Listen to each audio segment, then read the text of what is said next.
You're listening to Underground USA.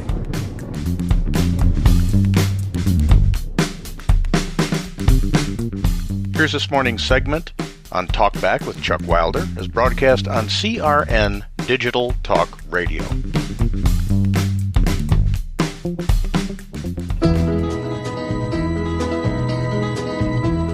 Everybody's talking at me.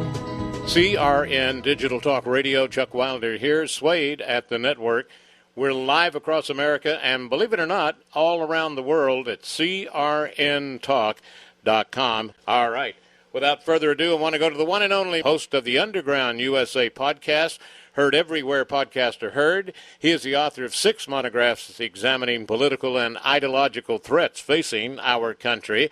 And he can be heard twice weekly on the Captain's America Third Watch, syndicated nationally on the Salem and Genesis Communication affiliate stations. His website, undergroundusa.com. We dug him up again today just so he could be on the show because he's underground. Okay. Hey, how you doing? I'm good down here. You didn't know where I was going, underground. did you? No. You were underground. I dug you up, and here you are to give us the latest report on why in the world, see, world is the long version of what I was going to say, why in the world are these gas prices so out of control? Here's your latest. Well, why our self-imposed high gas prices are a direct threat to the people. Yes. yeah, these prices are. We need to understand completely and without reservation that these fuel prices, and they're fuel prices, diesel, gasoline, everything that comes along with transportation, they're self-inflicted. This is not a Putin price hike like they keep trying to say. The war in Ukraine has nothing to do with our fuel prices. It has everything to do with the policies that have been put in place since the Biden administration took the reins. They stopped the Keystone XL. They stopped giving legitimate leasing rights to oil people. They've done everything they possibly can to dismantle the fossil fuel industry, to force people into renewable energy vehicles. That's the bottom line here. So any excuse that they give about fuel prices, any excuse they give about it being a world problem, supply chain, anything else, it's all BS.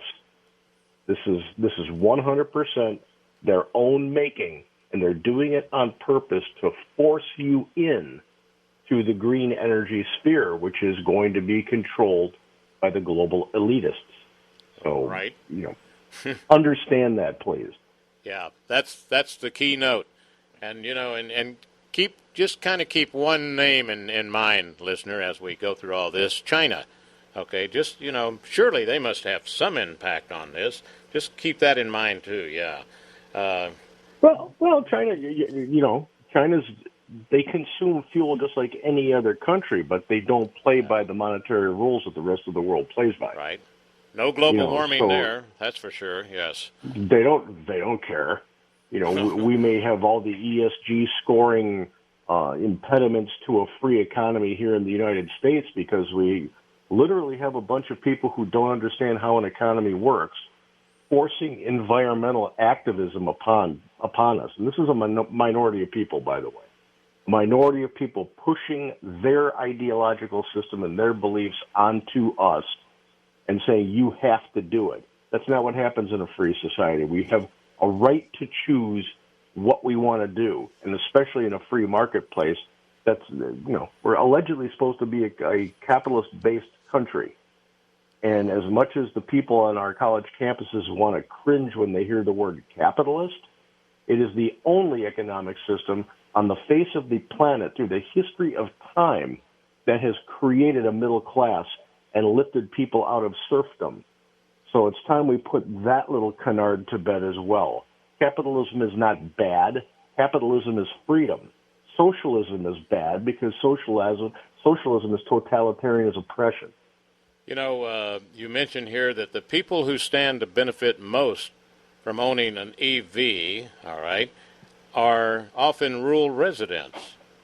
Explain no, that. I want to pull back on that one. I didn't say that. Pete Buttigieg Snap said it off. that. Oh, yeah. Okay, Buttigieg. Okay, yes. Yeah, I call a butt gig, but that's read it to that how you want to. He says the people that would benefit from EVs would be people who live in rural areas. Well, if you just take a quick peruse of any rural areas, you won't find a charging station anywhere. And people in rural areas don't have an extra $56,000 to spend on an EV vehicle. So I don't know what this guy's smoking. It's probably legal in Colorado and Illinois. But talk about being detached from reality, just like Debbie Stabenow from Michigan, who just flippantly said, well, I got my EV, and I didn't have to stop for gas. So it's really not an issue. Yeah, it is. For the rest of the country, it is an issue. You know, was she the one it is that an was? issue. Yeah, was she the one that was doing all the TV a couple of days ago, 3 days ago? I kind of tuned it out because I was listening, and it was like, oh, and it was so wondered. I just drove all the way, from here to there, Yep. and I got here, and I didn't have to stop one time, and it was such a pleasant drive, and da-da-da-da-da. And then you hear people, especially on our side, going, I don't think that lady drove at all. I think she was sitting in the back seat, and that was her chauffeur or whatever. And she wouldn't have known if they hooked up because she probably went to the restroom every time they stopped, if they stopped. But no, they didn't have to stop. That was the whole thing. Yeah, that was Debbie Stabenow, and I'm glad that she didn't have to stop, and I'm glad she's enjoying her electric vehicle. And I don't begrudge anybody if they want to buy an EV and they want to go that route. It's your right to do so. Go ahead. It's a free market economy. Buy what you want. If you want to get a car that runs on a twisted rubber band, go ahead. Mm-hmm. But don't tell me that I can't have what I need in order to take care of my family, get to work, and freely travel the country the way that I want to. I should have the option to have that. And right now, they're not allowing us to do that because they're jamming their ideology down our throat and destroying our economy. I think listening to the lady, we didn't have to stop one time. And I'm thinking, gee, there might be something to these electric cars there, Frank, because, a lot of times I go from the Los Angeles area to the Colorado River, okay? And they have a bunch of casinos down there, too. That might be one of the reasons. But, it always seems that we have to stop 2 or 3 times because somebody has to go wee-wee. But how did the electric car get rid of that, where you have to go to the bathroom? Well, I don't know. I guess it's the diodes or the ions that are coming off the battery that affect your bladder. Yeah. What are you doing back there? Or maybe looks like you're eating something. Or maybe she just wears the Depends. I don't know. It just depends. There you go. You got it right there. How can you go so far? It depends. Yes, that'd be a good ad, wouldn't it? And that brings up another issue, trying to get from coast to coast. I call into question her assertion that she made it from Michigan to Washington, D.C. without needing to recharge her car. Uh-huh. I really want to see how that happened. If she's got an app, I'd like to see that app because I'm not really believing that, given the mileage that most EV manufacturers are saying that batteries can provide as far as distance is concerned. Here's one. When it takes 8 hours to charge a battery because you're down, you're not going to make it from Michigan to Washington, D.C. in one charge. Well, here's one where you were quoting the Federalists, and this surprised me. I said, boy, I didn't know this. In reality, one of Tesla's supercharger stations was reported to get 13% of their energy from natural gas and 27% from coal. Power plants burn coal to generate electricity to power electric cars, and they admit a higher fossil fuel footprint than the left would care to admit. Boy, you remember if it was a coal plant? Oh, my goodness. Gee, that was really bad. Look at all that black smoke coming out. Yeah. And we were on the path to establishing a clean coal industry in this country. Mm-hmm. So that we could have clean burning coal, so that we wouldn't have the smokestacks billowing out the black smoke. that we were on a path to doing that as we were trying to develop electric vehicles, hydroelectric vehicles, wind power, solar power. This is all good stuff. We do want to develop all these things. We want them to be successful. But just because you're impatient or you're an impatient ideologue doesn't mean you get to mandate that technology into existence. Right now, that technology is not there. We should be doing an all of the above energy policy in this country so that people can actually thrive and leave the next generation a little bit better off than they had it.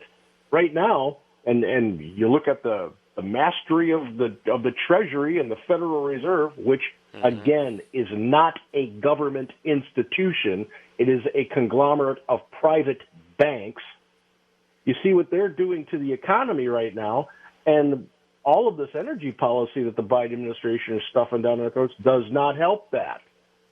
Well, you hear, if you're paying attention, about all the connections that our Congress critters have to China. And in Frank's latest report, he says, while many, and this might be this is from the Federalist, while many who invest in these overpriced cars are able to avoid paying the current outrageous gas prices, America's growing reliance on electric cars and the batteries they require will increase our dependence on countries such as China for materials. Yep. Well, you look at China China, and now it's satellite Afghanistan, where we used to have a foothold over there before the Biden administration pulled a Carter and gave it away. They're one of the world's top producers of lithium, which we need for the batteries. So between China and Afghanistan, they've got a pretty good foothold in the lithium market. And if we're being forced to get into battery-powered cars, then we are going to be kneeling at the altar of China. Hey, let me ask you talk real quick. Talk about a 180 from where we were trying to help Afghanistan find freedom. Now we're going to be beholden to the Taliban again? They're saying, real quick, got about a minute for the break. People are saying, and I read it, and might even be in your report a little later here, about, just think how it is every night when all the people recharge their cars, when they go to sleep. And somebody said, well, I understand that most of these people have solar energy. But you, in this report, say the results of an MIT study revealed it would take roughly 70 pounds of coal to produce the energy required to charge a 66 kWh electric car battery each and every time. 70 pounds of coal to recharge the battery every time. That's just one car, right? That's just one car. And wow. to put a stop to the idea that, solar's charging it all. If solar energy was the answer, you wouldn't have rolling blackouts in California. True. And Texas wouldn't have their problem they had during the winter. Absolutely. Hey, we're going to take a break. Lots of good stuff in this report. I'm going to let Frank run with it as much as possible here because it's his story, and what a story it is. It is entitled, Why Our Self-Imposed High Gas Prices Are a Direct Threat to the People. Frank Savato. He'll be right back, and it's undergroundusa.com. Just a few years back, I had two of the most unique and personable dogs I had ever encountered. God rest their souls. Riley and Coulter. I named them after Bill O'Reilly and Ann Coulter, and you can take that whichever way it suits you. Riley, the larger male of the brother-sister pair, they were Beagle, Jack Russell, and a Pomeranian mix, would eat a boiled can if I put it within striking distance. So I was always on the lookout for something that would be nourishing, but wouldn't make him into a blimp. Coulter was the complete opposite. It was like trying to guess what Cleopatra wanted for dinner each day. Needless to say, the task of finding something store-bought fell to the wayside, and I ended up cooking for both of them. My friends thought I was insane. To that end, I wish our new sponsor's product would have been around back then. Sundays for Dogs is real food, not kibble. It's real food for dogs, formulated by a vet with only the highest quality fresh meat, vegetables, fruit, and superfoods. Made in the USA at a USDA human food facility. It's then air-dried to perfection into fresh dog food that's shelf-stable and affordable. It's 40% less expensive than leading fresh brands. Not that Riley would have needed it, but Sundays for Dogs elevated a dog's excitement about eating because it's real food, the same food that we eat. It helps manage weight, increases energy, and produces a softer coat and better digestion. Starting at just $2 a day on average, if you can keep your Riley away from the bag. It's all natural, real, raw, whole food that tastes like a treat, but it's actually a completely balanced and nutritious meal. And with a hassle-free money-back guarantee, it's a no-risk try. Plus, when you order online, enter the promo code UUSA, the letters UUSA, to receive a 35% discount on your first order. Go to sundaysfordogs.com and be sure to use the promo code UUSA to receive 35% off your first order. Do it for your Riley and Coulter. Not Bill and Ann, of course. I don't think they would care. sundaysfordogs.com. Everybody's talking at me. CRN, Chuck Wilder with Frank Savato, host of Underground USA podcast, and the website undergroundusa.com. Going to let him roll with this because there's a lot of great information here. And under the title, "This is not an attack on EVs, it's an attack on policies." So take it away, Frank, because this is some very interesting stuff here. Yeah, I mean, the policy is what's driving up your gas prices. When you go in California, I know there's some places, I believe in Northern California, where you're seeing gas approaching $9 a gallon. Right. That's insane. It's insane that the national average is $5 a gallon. It doesn't need to be that way.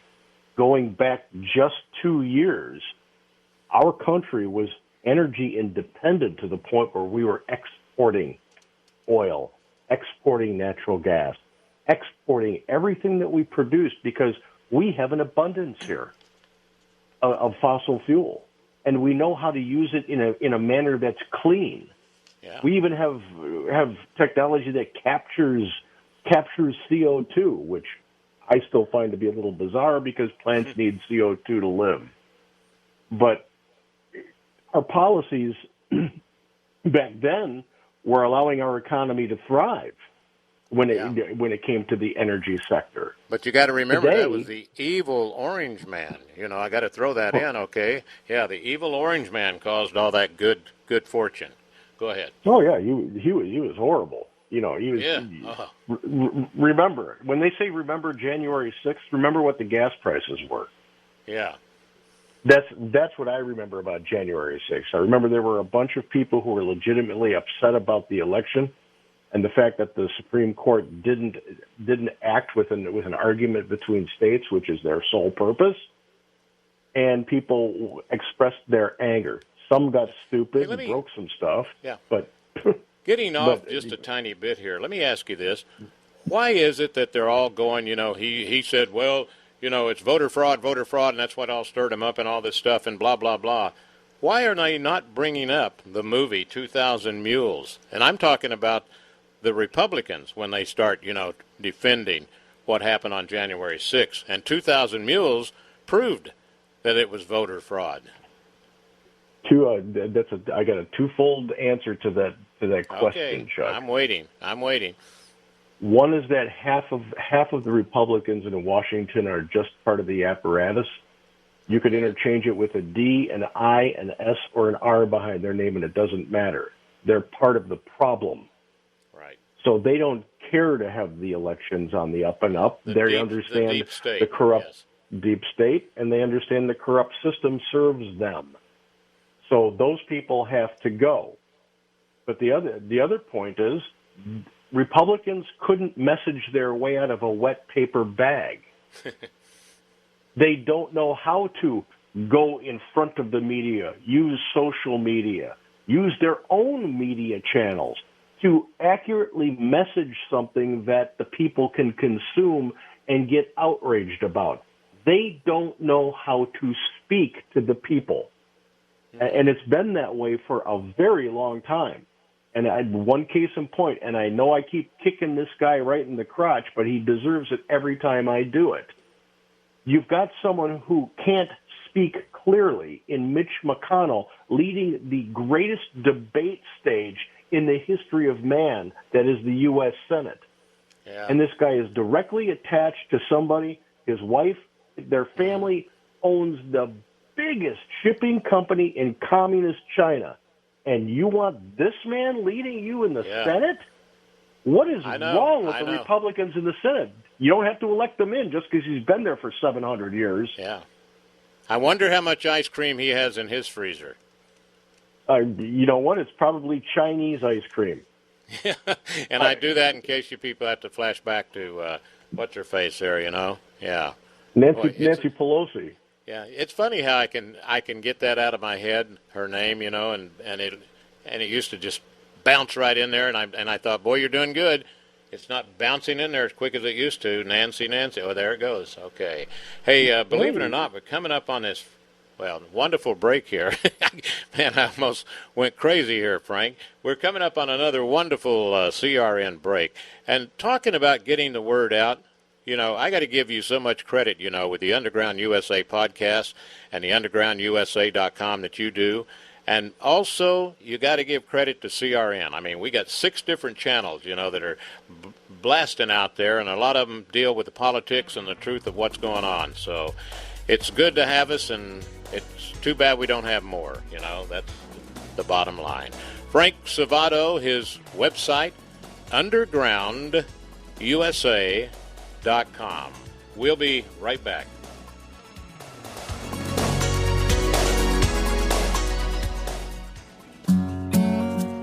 Handcrafted exotic blend teas at the lowest shipping cost anywhere.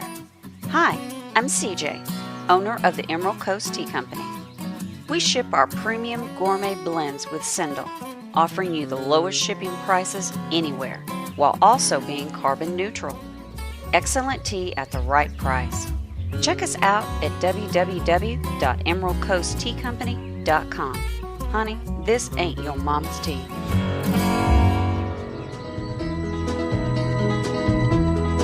Everybody's talking at me. Chuck Wilder's CRN with Frank Salvato, host of the Underground USA podcast, and lots of good things to get in here, so I'm going to let you roll with it, and we'll get into the among the President Biden energy sector killing moves. And I have a feeling that there was somebody else pulling those strings, of course. I always have that feeling when Biden does something. Oh, without a doubt. Yeah. Without a doubt, this guy has trouble deciding on which ice cream to eat. So there's no doubt that this is Obama 2.0, and the same puppet masters that were pulling Obama's strings, because Obama wasn't making those decisions either, are pulling them again. We didn't elect a president twice in the 21st century. We elected a committee to run the White House, which is not the way it's supposed to be. But to enumerate the energy sector killing moves that Biden made from day one, he canceled the completion of the Keystone XL pipeline. He suspended oil and gas leases in the Arctic National Wildlife Refuge and in New Mexico. He reestablished the EPA regulations that restrict domestic energy production, including resurrecting the Waters of the United States rule that limits how farmers and ranchers can actually use their land, by the way. Yeah. A complete encroachment on private property without any due process. You know, you could do a book on those water laws, and people would say, boy, that's some good fiction. That was interesting. You know, it ain't fiction. It is unbelievable. No. Rain puddles were off bounds. You know what I'm saying? It's not. And when you get into the Law of the Sea Treaty that we haven't ratified in the Senate, but every time we get a fascist left dictatorship in the White House, as like we had with Obama and like we do now with Biden. They adhere by it. And that allows the UN to have authority going all the way up things like, the Mississippi River, the Chesapeake Bay.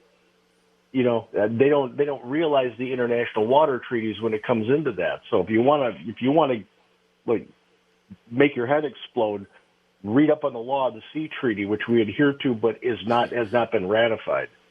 And Frank, and like you say too, and you hit on the point here. It's not Biden that's pulling those strings, and that's why if you put him on the point, he can't answer. The only thing he can do, hopefully he's going to be happy if there's some hair he can sniff, okay?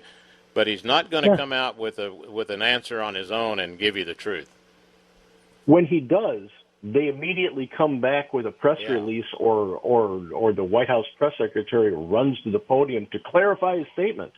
Mm-hmm. Because he goes off reservation with what the cabal has said needs to happen, or he's given too much insight into what they're doing and they need to deflect to something else, which is the major trick of this group of people here, and they can't be extinguished soon enough. Read that how you like it, but no one elected Valerie Jarrett, no one elected Eric Holder, no one elected Samantha Power. No one elected these people, yet they're calling the shots, and they are far left fascist socialists. And one of the biggies is Valerie Jarrett, the lady that put Obama where he was and where he went. When you saw pictures of Obama, you never saw him without Valerie Jarrett. I'm surprised he didn't have a dog collar on, but she was the handler, and. Past, you realize that she is pretty much a card-carrying communist, does not like the United States, and wants us to kneel at the altar of globalism through the UN, the International Monetary Fund, the World Health Organization, and the chief of all the bond villain agencies, the World Economic Forum. Yeah. So these are the people who are running the United States when you elect Democrats. Now, I also want to make a big differentiation here before I get back to that list of how Biden screwed up the energy sector, and that the fascist left in the Democrat Party they're not true Democrats. They aren't even close to being true Democrats. They're far left socialists. They have masqueraded as progressives, and if you go back to the turn of the century with Wilson, and then again with FDR, when you dig into their ideology, they were fascists. They were fascists that pushed a socialist agenda that wanted to see the Constitution take a knee to what was happening to the global cabal. I've said this book a couple times on this show, and I'm going to say it a lot more. Read The Creature from Jekyll Island. It is the most important thing you will ever read in your lifetime when it comes to why we don't have a solid economy that doesn't crumble every time somebody sneezes in Kazakhstan. We don't control the money here. The bankers control the money. And people do not understand that. The Federal Reserve is not a government entity. They are a group of private bankers that pretty much rule the world. You're looking at the Rothschilds, Morgan, J.P. Morgan, going back to the early 1900s, the Rockefellers. It is scary. When you get halfway through this book, it's scary. When you get to the end, you don't know what to do. So if you think that because you're sending someone to Congress so they can make laws on your behalf and represent you in a government that is free and clear in a free country, you have been mistaken for a very long time. So when you hear these policies that are coming out about energy, these are all based on helping the elitists and the globalists actually continue what they've been doing since 1913. You know, you've got the Biden administration established regulations for methane emissions from oil and gas productions, transmission, storage, and distribution. So if they don't get you in pulling it out of the ground, they get you in how you store it, the byproducts of it. Everything is regulated. No real law has been passed about it. Mm-hmm. Our Congress passes laws that are so general, and then they hand it off to the executive branch, which is unconstitutional, Chuck. Yeah. The executive branch is supposed to execute the laws that have been passed by the legislative branch. That's why one is called legislative and the other one is called executive. But the legislative branch is just, ever since Wilson, they have handed it off. They've handed it off to the executive branch to say, oh, well, you can figure it out and make regulations and just let people comment on it and then do whatever you want. You know, I just recently read the next one that you're going to bring up about regulating greenhouse gas emissions from vehicles. And I read somewhere, and it might even be later on in this report, how there has not been one case where they could prove that gas emissions coming from your automobile were creating global warming. There's man-made global warming is a structure that was put in place, pre-Al Gore. He was the first useful idiot that got out there to make a fool of himself. We're going to be underwater in 8 years. Okay. I'm seeing the polar ice cap this year is actually expanded.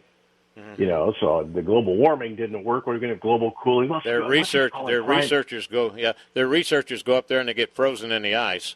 And they have to be rescued. That's about happened 7 times, I think. Yeah. Let's just call it climate change, because you can see this catastrophic change from 1970 to now. Yeah. Well, the world's 1 billion years old. We've been through dinosaurs, we've been through volcanic ages, we've been through ice ages, and man wasn't around to do anything. So pretty damn well. Yeah.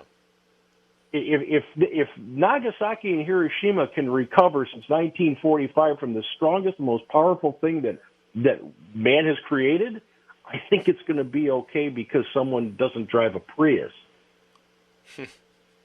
But it's settled science, and we don't get to argue settled science anymore because the totalitarian dictators of the eco-zealot left say you can't talk about it, and they get their buddies in Silicon Valley to tell you to shut up. Mm-hmm. Or they shut you up for you. That's not what a free society does. It's not what our government is supposed to be doing. You're supposed to have a free exchange of ideas. That's how we landed a man on the moon. That's how cars were even invented, how the railways were invented. It's how everything that was worthwhile that moved our society to where we are today as far as technology, that's how it occurred. The free exchange of ideas, entrepreneurship, and a free market. We don't have a free market anymore. Federal Reserve has made damn sure of that. So you talk about the greenhouse emissions. We're back in the Paris Climate Accord, which, okay, we're going to shut everything down that has to do with coal, and then we'll be fine with it. Oh, wait a minute. China and India aren't on board. Yeah. That's 2 billion people in giant swaths of land on the earth that are saying, we're just not going to do that, so leave us alone. Well, okay, then what are we doing? How about if we just develop clean technology? Well, here you are mentioning coal, right? And if you'll recall, listener, about 30 minutes ago, I gave you the one that he talks about. Tesla's supercharge stations reported to get 13% of their energy from natural gas, 27% from coal. You got to leave the plants open just to make this work. If government, because nothing government touches turns out well. I defy anybody. Call in, write me. Show me where government has made something better and not more complicated and infringed on a freedom. The government intervention causes economic harm, it stunts innovation, and it infringes on freedoms. Let the entrepreneur create. When the free market says, we need something that can actually, we've got coal, We use it for creating energy. If we don't use coal, no one's going to be able to charge their cars. When the entire nation plugs in all at once, the entire country's going dark. So why don't we figure out how to burn the coal clean? Why don't we have incentives for that instead of saying, shut it down? And then you've got nuclear energy, Frank, that the left, they're scared of them. You know, it's like the boogeyman. Nuclear power. That's so bad.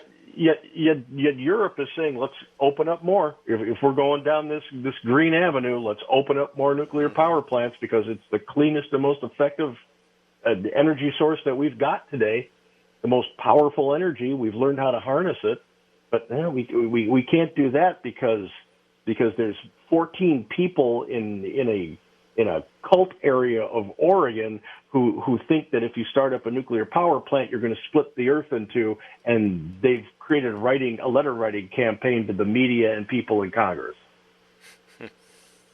We live in one of the most knee-jerk, ideologically and intellectually stunted times that the United States has ever experienced, because we've taught generations that their feelings and their emotions are more important than the facts and reality. And that's on everything. And when you fall prey to that, the government just runs wild.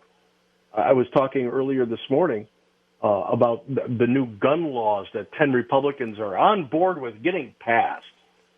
The federal government, by mandate of the Second Amendment, has no purview over gun laws at all. It's a state issue, and the federal government should butt out. The Second Amendment says that we have the right to keep and bear arms, and that right shall not be infringed upon. That's clear as day. 10th Amendment says anything not enumerated here is left to the states. Only a political charlatan, a power junkie, or someone with the IQ of a walnut can't look at those two statements and say, well, you know what? The federal government doesn't have any purview over weapons. It's got to be left to the states. Yet screams at Congress to do something, and the very people who bribe us with our own tax dollars to vote for them think it's their purview to create a law about it. We've got a Supreme Court that doesn't act proactively.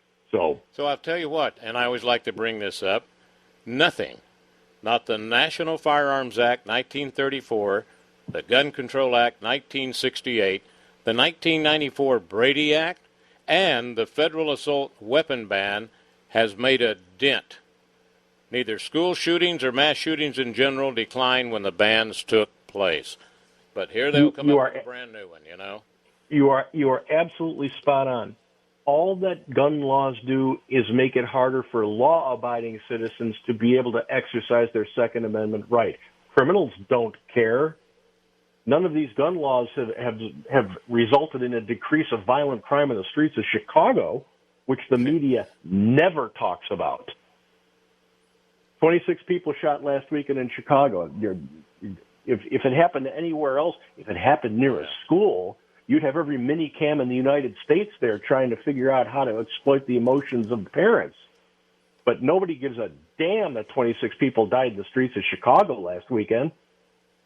That happens every weekend. And that mayor, she doesn't have to worry because she's got her own special police force. It's not police, it's private guards taking care of her. Yeah, she did. I think she was even talking about defund the police, but not for her. Nancy Pelosi's got a big stable of protection. Hey, Frank, we got to take our final break. Boy, it's gone by fast today. Frank Vernusio, he can be heard twice weekly at Captain's America Third Watch. That's syndicated nationally on the Salem and Genesis Communication. His website, undergroundusa.com. And he's a regular here, and I thank God for that. We'll be right back.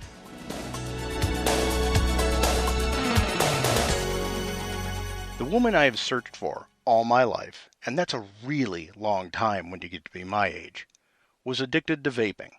It was like an appendage in her hand. When she'd get deeply into something or her anxiety level would grow, it was as if she was walking around in a London fog.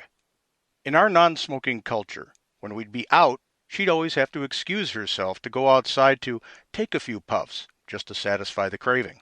So when the good people at Fume approached me to showcase their product on Underground USA, I immediately started researching their product. Fume, spelled F-U-M with the double dot diaeresis over the U, is the all-natural inhaler designed for a better, safer, and natural way to quit cigarettes and vaping. It's a no-smoke, no vape, and no nicotine replacement for the hand-to-mouth habit associated with smoking and vaping. Fume handcrafts wooden inhalers and uses cores infused with plant oils that have been clinically proven to curb cravings. They have flavors like peppermint and conker with minty notes to simulate menthol cigarettes, and they have other flavors like cozy chai and lemon berry bliss for those who are used to a sweeter experience. And all their flavors are 100% natural, no harmful chemicals, no artificial flavors, and absolutely no nicotine. Whether you're a smoker, an ex-smoker who still struggles with the cravings, or a vapor like the love of my life, Fume is the perfect break-the-habit tool for you. Face it, the only thing you really have to lose is the habit and the cost of that habit, which is both a financial cost and a matter of health. Come on, you know it. So head on over to breathefume.com/UUSA and use the promo code UUSA. That's the letters UUSA to save 10% off your entire order. That's 10% off your entire order, an order that could lead you or the one you love to better health and a little bit more wealth. Go to breathefum.com/UUSA and use code UUSA. It's better to offer a smoker or a vapor a path to a solution rather than a constant complaint. And if you're like me, if you care enough to be concerned, Fume could help you have more years for the one you've searched for all your life. Go to breathefume, breathefum.com/UUSA and use the UUSA code today. Gain some days with the one you love. Everybody's talking at me. CRN, Chuck Wilder, with my guest Frank Savato. And Frank, very little time left. I want to move ahead to under the heading, Are We on Our Knees for the WEF? And everything that's going on right now in America is all tied up to this great big old plan. And Klaus Schwab, you hear that with a lot of guests that I have on, that name. Can we get into that a little bit and tell the listeners about this great reset? Oh, you bet. The Great Reset is the hallmark of the World Economic Forum, which was created by Klaus Schwab, a German economist. And as an aside, I don't know why, after what Germany has given us in the avenue of people who want to dominate the world and things, that we're listening to this guy. No one should be listening to Klaus Schwab. This guy just started the World Economic Forum because he decided to start it, and he begged the richest people to come into Davos, Switzerland, and have a nice weekend. And now he's got power, and he chums up with people like Bill Gates and George Soros, and they plot the direction of the economic world every year at Davos. Unelected billionaires deciding what you are going to do. And right now their big thing is the Great Reset, where they're shoving the green economy down your throat. They say in the opening video, and they say it unabashedly, by 2030, you'll own nothing, and you'll be happy. Yeah. Sounds a little bit like communist China. Out of Klaus Schwab's own article on the World Economic Forum site, he says, to achieve a better outcome, the world must act jointly and swiftly to revamp all aspects of our societies and economies, from education to social contracts and working conditions. Every country from the United States to China must participate, and every industry from oil and gas to tech must be transformed. In short, we need a great reset of capitalism. Yeah. What's next? Socialism? That's what they want. Yeah, absolutely. I mean, they don't setup even hide run it. by the global Yeah. elite. And, the global warming, you're talking about the great meeting they have, and all those airplanes fly in, those private jets, Oh. Like, yeah, Yeah. global warming, it doesn't affect us because we're the good guys. Oh, really? Yeah, Okay. they don't have electric vehicle airplanes yet for those guys, so they're just burning jet fuel. Oh, boy. And yeah, go ahead. If you haven't read about the Great Reset, go over to undergroundusa.com, put it in the search bar. Go down after just below the fold, there's a search bar. Put in World Economic Forum, or put in put in the search term Great Reset, and read the articles over there about it, because this is the most dangerous affront to freedom, the free market, around the world that has ever existed, because it's moving through the economic front, not a violent front. If this was a violent movement, we would be combating it like we combated Adolf Hitler. And I imagine every time you put the Great Reset and you put it out there on media, you're always getting, sorry, this does not comply with our regular standards. And I've gone through that a lot, man, I'll tell you. Oh, boy. Frank, entertaining, disturbing, and very informative every time. I appreciate it very much. Thank you, Mr. Welder. Talk to you next time. All right, Frank Salvato, Salvato. Hey, thank you, Swade. Thank you for listening, and God bless the United States of America.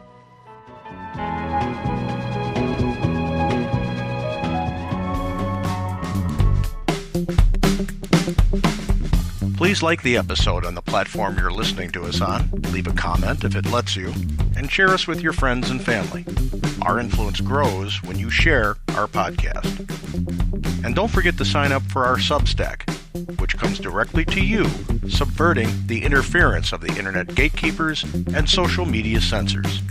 You're listening to Underground USA. My name is Frank Salvato. We'll be right back after this.